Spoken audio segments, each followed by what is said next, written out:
Dear children, in the previous class, I have told you about the real gases and the ideal gases and what are the conditions when a real gas behaves ideally.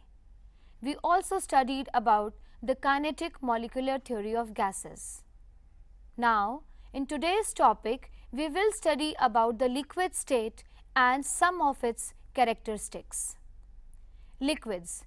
We all know that it is one of the states of the matter. The liquids, they do not have a definite shape, but they have a definite volume. They can take the shape of any container. You can also compress a liquid. Why these properties in a liquid?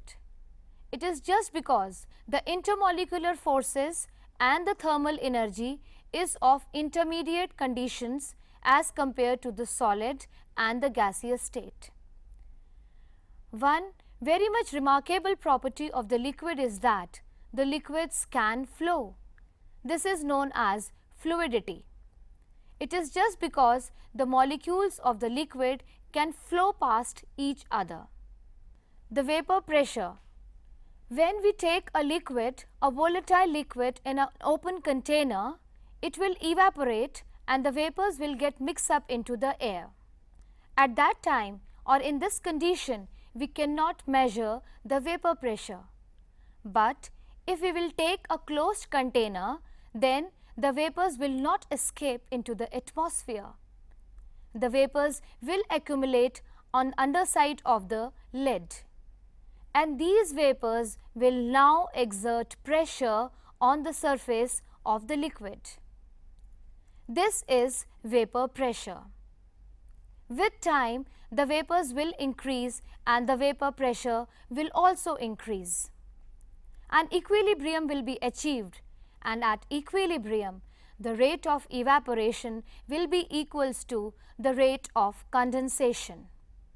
And let me tell you, when the vapor pressure becomes equals to the atmospheric pressure, then the liquid starts boiling. In the junior class, you have studied that the boiling point is the temperature at which a liquid boils. That means it is changing into a vapor state. But now let me tell you exactly what happens at that temperature. Actually, at that temperature, the vapor pressure becomes equals to atmospheric pressure, and hence the liquid starts boiling. So, let me define vapor pressure. It is the pressure exerted by the vapors on the surface of the liquid at equilibrium. The next property of the liquids is surface tension.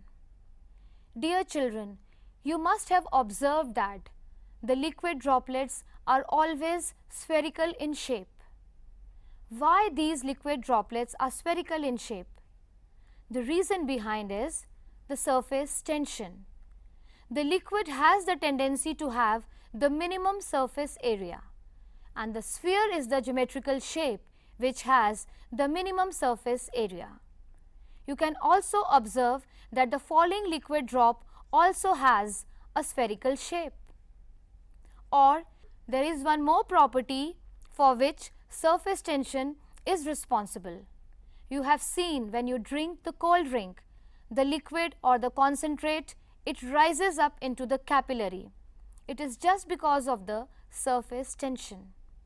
Now let's see what is surface tension. Liquids tend to minimize their surface area.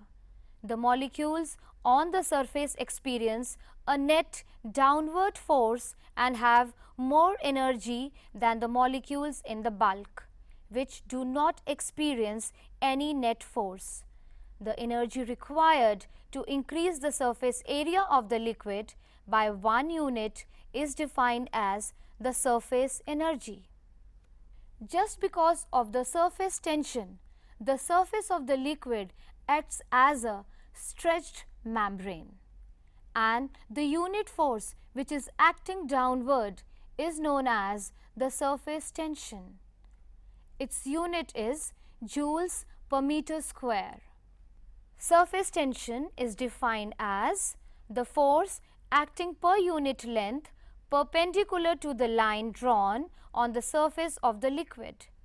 It is denoted by Greek letter gamma.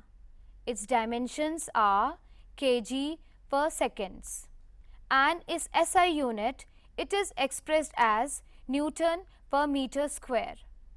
Liquids tends to rise in the capillary because of the surface tension, as I have earlier told you. In everyday life, we have observed that the liquids have a remarkable property that they can flow. We see water flowing, we see milk flowing. The same way, when all the liquids they flow, but the rate with which they flow is different. We have seen honey, it flows very slowly. The difference in the fluidity is only due to the property of viscosity. Let me define what is viscosity. It is one of the characteristic properties of the liquids. Viscosity is a measure of resistance to the flow which arises due to the internal friction between the layers of the fluid as they slip past one another while liquid flows. When a liquid flows over a fixed surface, the layer of the molecules in the immediate contact of the surface is stationary. Laminar flow. This type of the flow in which there is a regular gradation of velocity in passing from one layer to the next is called laminar flow. Viscosity, you can compare it with the friction between the two solid surfaces.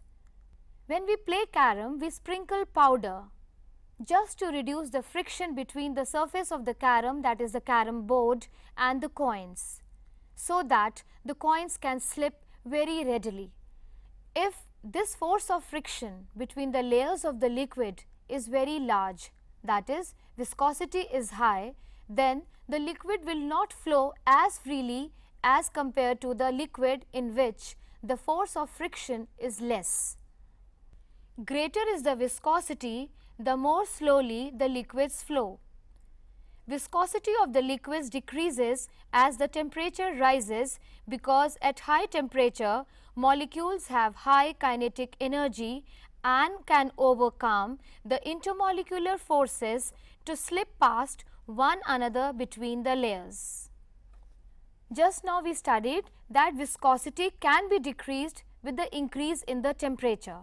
When we will increase the temperature, the liquid will flow more easily as compared to the point when the temperature was low. Dear children, let's have a quick recap. We studied about the gases and now we are studying about the liquids and its important characteristics.